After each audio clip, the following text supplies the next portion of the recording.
Good evening বন্ধুরা। আজ আমি কোনো রান্না না, আজ আমি করে দেখাবো মশা মারার একটা লিকুইড। দেখো, একদম হোমমেড, বাড়িতেই করা। আমি প্রথমে নিম পাতা নিয়েছি, নিম পাতাগুলোকে ধুয়ে পরিষ্কার করে নেব। এটা তোমরা বাড়িতে সবাই ট্রাই করতে পারো, খুব ভালো একটা জিনিস। আর এত সুন্দর মশা যায় না, মানে খুবই ভালো।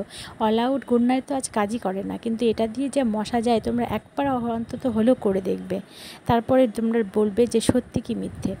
তারপরে দেখো, আমি নিম পাতাটাকে ধুয়ে পরিষ্কার করে একটু জল দিয়ে এটাকে পেস্ট করে নেব। যে পেস্ট করে নিয়ে আমি ছেঁকে নেব। ছেঁকে নেওয়ার পর এটাকে আমি একটু জাল করে নেব, ফুটিয়ে নেব, ভালো মতো ফুটিয়ে একটু ঘন করে নেব। নিয়ে ব্যাটারটাকে ঠান্ডা করে নেব। ঠান্ডা করে তার মধ্যে আমি একটা কর্পূর রেখেছিলাম।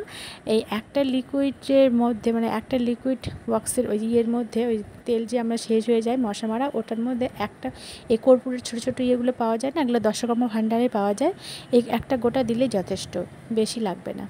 যে একটা আমি পুরো গুঁড়ো করে দিয়ে দিলাম, ঠান্ডা করে নিয়েছি, ঠান্ডা করে দিয়ে দিলাম। দিয়ে এবার আমি ওটা ভরে নেব। ভরে নিয়ে অন করে তোমাদের দেখাচ্ছি। তোমরা একবার হলেও মানে তোমরা করে দেখবে, এত ভালো। আর কর্পূরের যা স্মেল, মানে দারুণ দারুণ। আর বা ছোটোদেরও কোনো ক্ষতি হবে না। হোমমেড জিনিস, মানে একদম ন্যাচারাল জিনিস, খুব ভালো। তোমরা একবার হলেও ট্রাই করে দেখো। আমার তো খুব ভালো লেগেছে, তোমরা ট্রাই করে জানাবে কেমন লেগেছে। দেখো, বাই বাই বন্ধুরা।